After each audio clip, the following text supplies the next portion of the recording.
2 Chronicles chapter 7, Fire from Heaven, verse 1.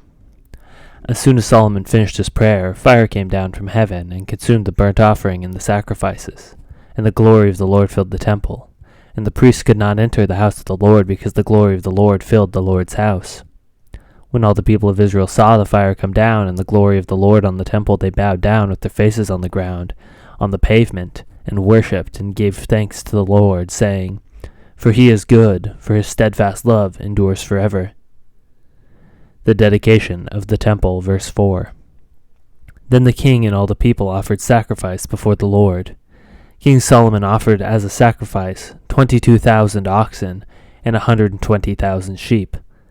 So the king and all the people dedicated the house of God. The priests stood at their posts, the Levites also, with the instruments for music to the Lord that King David had made for giving thanks to the Lord, for his steadfast love endures forever. When David offered praises by their ministry, opposite them the priests sounded trumpets, and all Israel stood. And Solomon consecrated the middle of the court that was before the house of the Lord, for there he offered the burnt offering and the fat of the peace offerings, because the bronze altar Solomon had made could not hold the burnt offering and the grain offering and the fat.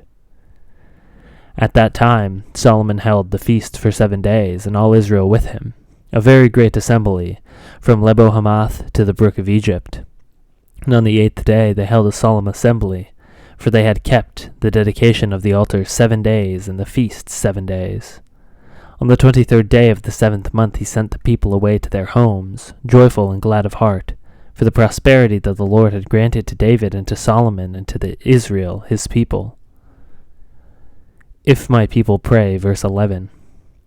Thus Solomon finished the house of the Lord and the king's house. All that Solomon had planned to do in the house of the Lord and in his own house he successfully accomplished. Then the Lord appeared to Solomon in the night and said to him, "I have heard your prayer, and I have chosen this place for myself as a house of sacrifice.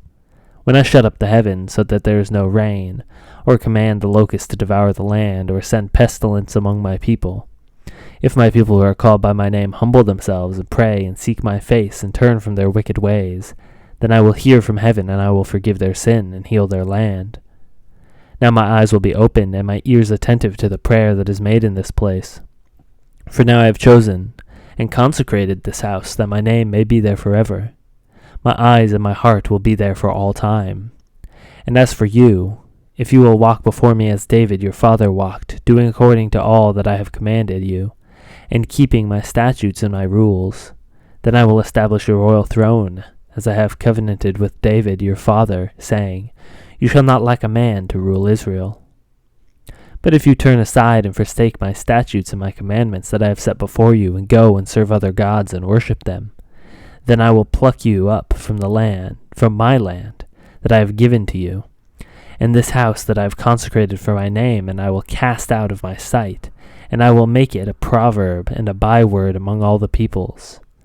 And at this house, which was exalted, everyone passing by will be astonished and say, Why has the Lord done thus to this land and to this house? Then they will say, Because they abandoned the Lord, the God of their fathers, who brought them out of the land of Egypt, and laid hold on other gods, and worshipped them and served them. Therefore he has brought all this disaster on them.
you.